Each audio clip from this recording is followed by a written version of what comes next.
Les pêcheurs du Cotentin, marins-pêcheurs, évidemment, quand on est ici, c'est une tradition. Tu voulais nous en parler, Mélinda? Oui, parce que je voulais vous raconter quelque chose qui est vraiment typique dans cette région. Nous sommes dans le Nord Cotentin et il y a ce qu'on appelle des rats.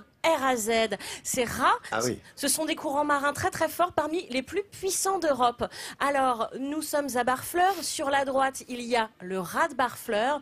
Et sur la gauche, il y a la Hague et Goury avec le rat blanchard. Et justement, on part à la rencontre des pêcheurs du Nord Cotentin. Comme dans un décor de film d'aventure, ça remue beaucoup. Je vous propose, on embarque au large. Par contre, accrochez-vous, ça remue un peu. Tout au bout de la presqu'île de la Hague, il existe une zone maritime particulièrement dangereuse. C'est pourtant là, au milieu des courants puissants du rat blanchard, que la petite pêche côtière vient jeter ses casiers. Parmi les bateaux, l'Onyx, patronné par David, un enfant du pays qui, dès l'adolescence, a choisi le métier de la mer. J'ai commencé la pêche parce que mon père faisait la pêche, il avait un petit bateau tout seul. Et puis à 14 ans, j'ai fait l'école des mousses. Et puis voilà, à 15 ans, j'ai embarqué sur un caseilleur de 17 mètres. Dans ta famille, on te poussait à faire de la pêche? Non, non, du tout. Ça a toujours été dur. Il y a toujours eu des hauts, des bas niveau salaire, donc on ne pousse pas les gens à aller là-dedans. Quelqu'un qui n'est pas motivé ou qui n'aime pas ce métier-là, il ne fait pas longtemps, quoi. Et cela fait près de 30 ans que David bourlingue en Manche du Nord pour rapporter homards, tourteaux et araignées. Mais en 3 décennies, les caseilleurs ont été contraints d'évoluer au gré des fluctuations de la ressource, de la réglementation et du prix du gasoil. Les prix sont plus là, la ressource, surtout en tourteau, diminue.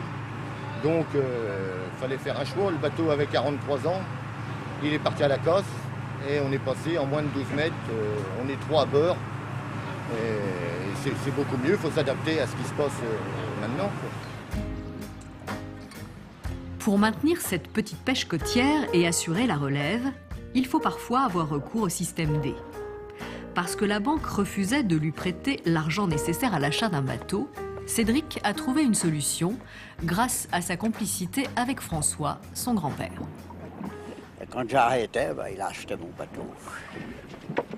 Et je suis content parce que le bateau est toujours à Aumonville. Il travaille toujours.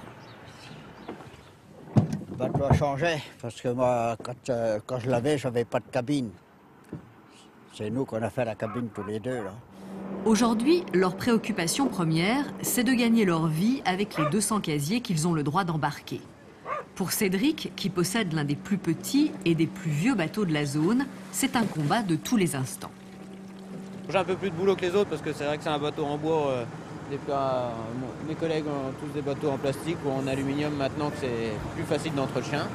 Bon, moi je continue avec mon vieux bateau pour l'instant. Après, on verra si je finis l'année là et puis on verra après si on voit une bonne occasion et on ira revoir les banques. Tant qu'il y aura des homards et des jeunes pour prendre la relève, il y aura des pêcheurs à la pointe de la Hague.